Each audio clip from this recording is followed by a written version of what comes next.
ಇನ್ನು ಬೆಂಗಳೂರಿನಲ್ಲಿ ರೇಣುಕಾಸ್ವಾಮಿ ಹತ್ಯೆ ಪ್ರಕರಣಕ್ಕೆ ಸಂಬಂಧಪಟ್ಟಂತೆ ನಾಪತ್ತೆಯಾಗಿದ್ದಂತಹ A9 ಆರೋಪಿ 9 ರಾಜು ಅಲಿಯಾಸ್ ಧನಂಜಯ್ ಅರೆಸ್ಟ್ ಆಗಿದ್ದಾನೆ. 9ನೇ ಆರೋಪಿ ಇದರಲ್ಲಿ ನಾಪತ್ತೆಯಾಗಿದ್ದ, ತಲೆಮರೆಸಿಕೊಂಡಿದ್ದ. ಇದೀಗ 9ನೇ ಆರೋಪಿ ರಾಜು ಅಲಿಯಾಸ್ ಧನರಾಜು ಅರೆಸ್ಟ್ ಆಗಿದ್ದಾನೆ.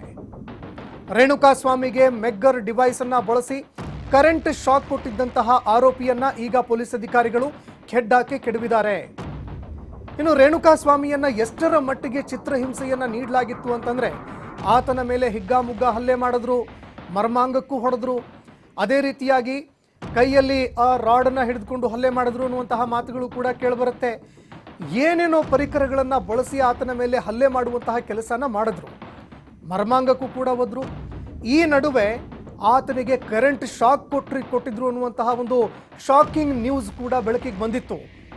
ಇನ್ನು ಶಾಕಿಂಗ್ ಕೊಟ್ಟವನು ಯಾರಪ್ಪ, ಶಾಕ್ ಕೊಟ್ಟಿದ್ಯಾರು?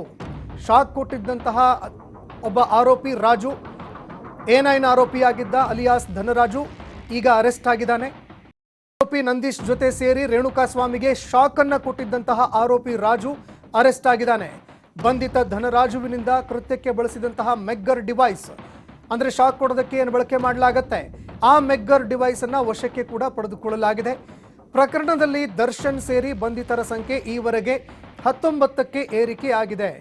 ಹೀಗಾಗಿ ಪ್ರಕರಣಕ್ಕೆ ಸಂಬಂಧಪಟ್ಟಂತೆ ಬಗೆದಷ್ಟು ಬಯಲಾಗ್ತಾ ಇದೆ. ಅದೇ ರೀತಿಯಾಗಿ ಆರೋಪಿಗಳು ಅರೆಸ್ಟ್ ಆಗ್ತಾನೆ ಹೋಗ್ತಾ ಇದ್ದಾರೆ. ಒಂದು ಹತ್ಯೆ ಪ್ರಕರಣದಲ್ಲಿ ಈವರೆಗೆ ಒಟ್ಟು 19 ಆರೋಪಿಗಳು ಬಂಧಿತರಾಗಿದ್ದಾರೆ. ಇನ್ನು ತಲೆಮರೆಸಿಕೊಂಡಿದ್ದಂತಹ A9 ಆರೋಪಿ Raju alias Dhanaraju, ಈತನೇ current shock ಕೊಟ್ಟಿದ್ದ ಅನ್ನುವಂತಹ ಮಾತುಗಳು ಕೂಡ ಕೇಳಿಬರ್ತಾ ಇದೆ. ಇನ್ನು ಶಾಕ್ ಕೊಡೋದಕ್ಕೆ ಅಂತ ಬಳಸಿದ್ದಂತಹ ಮೆಗ್ಗರ್ ಡಿವೈಸ್ ಅನ್ನ ಕೂಡ ವಶಕ್ಕೆ ಪಡೆದುಕೊಳ್ಳುವಂತಹ ಕೆಲಸವನ್ನ ಆರೋಪಿಗಳು ಪೊಲೀಸರು ಮಾಡಿದ್ದಾರೆ. ಇನ್ನು ಅದೇ ರೀತಿಯಾಗಿ ಈ ಆರೋಪಿಗಳಿಗೂ ಕೂಡ ಈಗ ಶಾಕ್ ಕೊಡುವಂತಹ ಕೆಲಸವನ್ನ ಪೊಲೀಸ್ ಅಧಿಕಾರಿಗಳು ಮಾಡ್ತಾ ಇದ್ದಾರೆ. ಅನೇಕ ಒಂದು ಸಾಕ್ಷ್ಯಾಧಾರಗಳನ್ನು ಕಲೆ ಹಾಕ್ತಾ ಇದ್ದಾರೆ. ಅದೇ ರೀತಿಯಾಗಿ ಆರೋಪಿಗಳು ಒಂದು ಹೆಜ್ಜೆ ಇಡೋದಕ್ಕಿಂತ ಮುಂಚೆ 2-3 ಹೆಜ್ಜೆಯನ್ನ ಮುಂದೆ ಇಟ್ಟು ಪೊಲೀಸ್ ಅಧಿಕಾರಿಗಳು ಈ ಆರೋಪಿಗಳಿಗೆ ಈಗ ಶಾಕ್ ಕೊಡ್ತಾ ಇದ್ದಾರೆ. ತಮ್ಮ ತನಿಖೆ ಮೂಲಕವಾಗಿ ಶಾಕ್ ಕೊಡುವಂತಹ ಕೆಲಸವನ್ನ ಅಧಿಕಾರಿಗಳು ಮಾಡ್ತಾ ಇದ್ದಾರೆ. ಯಾರ್ಯಾರು ತಲೆಮರೆಸ್ಕೊಂಡಿದ್ರು, ಯಾರ್ಯಾರು ತಲೆಮರೆಸ್ಕೊಂಡು ತಿರುಗಾಡ್ತಾ ಇದ್ರು, ಅವರನ್ನೂ ಕೂಡ ಹೆಡೆಮುರಿ ಕಟ್ಟಿ ಈಗ ಅವರಿಗೂ ಕೂಡ ಶಾಕ್ ಕೊಡುವಂತಹ ಕೆಲಸವನ್ನ ಅಧಿಕಾರಿಗಳು ಮಾಡ್ತಾ ಇದ್ದಾರೆ. ಈ ಪ್ರಕರಣದಲ್ಲಿ ಯಾರ್ಯಾರ ಪಾತ್ರ ಏನು, ಅದೇ ರೀತಿಯಾಗಿ ಅವರ ಪಾತ್ರಗಳಿಗೆ ಸಂಬಂಧಪಟ್ಟಂತೆ ಸಾಕ್ಷ್ಯಾಧಾರಗಳನ್ನು ಕೂಡ, ಅಂದರೆ ಈಗ ಈ ಆರೋಪಿ ಏನಿದ್ದಾನೆ ರಾಜು ಅಲಿಯಾಸ್ ಧನರಾಜು, ಈತ ಶಾಕ್ ಕೊಟ್ಟಿದ್ದ, ಈತನಿಂದ ಮೆಗ್ಗರ್ ಡಿವೈಸ್ ಅನ್ನ ವಶಕ್ಕೆ ಪಡೆದುಕೊಂಡಿದ್ದಾರೆ, ಹಲವಾರು ಸಾಕ್ಷ್ಯಾಧಾರಗಳನ್ನು ಕಲೆ ಹಾಕಿದ್ದಾರೆ. ಅದೇ ರೀತಿಯಾಗಿ ಬೇರೆ ಬೇರೆ ಆರೋಪಿಗಳು ಏನೇನು ಮಾಡಿದ್ರು ಆ ಪ್ರಕರಣಕ್ಕೆ ಸಂಬಂಧಪಟ್ಟಂತೆ ಸಾಕಷ್ಟು ಸಾಕ್ಷ್ಯಾಧಾರಗಳನ್ನು ಕಲೆ ಹಾಕುವಲ್ಲಿ ಪೊಲೀಸ್ ಅಧಿಕಾರಿಗಳು ಯಶಸ್ವಿಯಾಗಿದ್ದಾರೆ.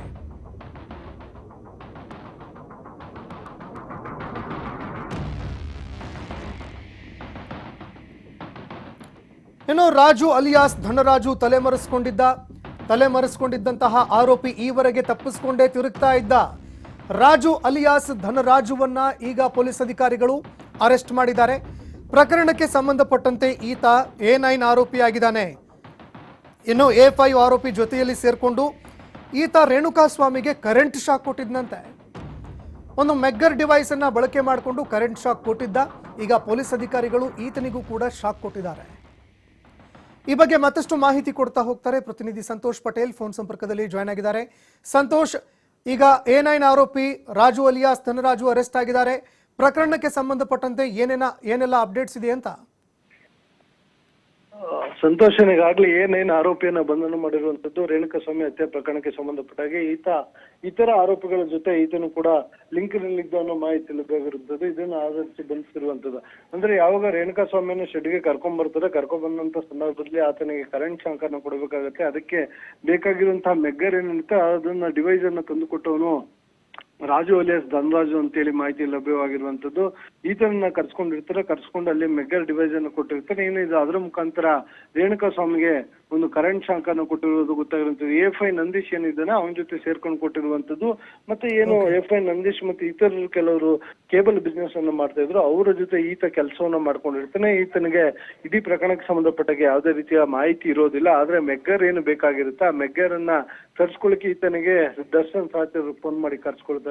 ಕರ್ಸ್ಕೊಂಡು ಈತನಿಗೆ ಶಾಕ್ ಅನ್ನು ಕೊಟ್ಟಿರುವಂತದ್ದು. ಈ ಆರೋಪದಡಿ ಸದ್ಯ ಆತನನ್ನ ಬಂಧಿಸಿರುವಂತದ್ದು ಮತ್ತು ಮೆಗ್ಗರ್ ಡಿವೈಸ್ ಏನಿದೆ ಅದನ್ನು ಕೂಡ ಇವರು ವಶಪಡಿಸಿಕೊಳ್ಬೇಕಾಗತ್ತೆ. ಅದಕ್ಕೂ ಕೂಡ ಹುಡುಕಾಟವನ್ನು ನಡೆಸ್ತಾ ಇರುವಂತದ್ದು. ಅದನ್ನ ಎಲ್ಲಿ ಡಿಸ್ಪೋಸ್ ಮಾಡ್ತಾರೆ ಇಲ್ಲ ಬೇರೆ ಕಡೆ ಎಲ್ಲಾದ್ರೂ ಎತ್ತಿಟ್ಟಿದ್ದಾರೆ ಅನ್ನೋ ಬಗ್ಗೆ ಕೂಡ ಮಾಹಿತಿಯನ್ನ ಕಲೆ ಹಾಕ್ತಾ ಇರುವಂತದ್ದು.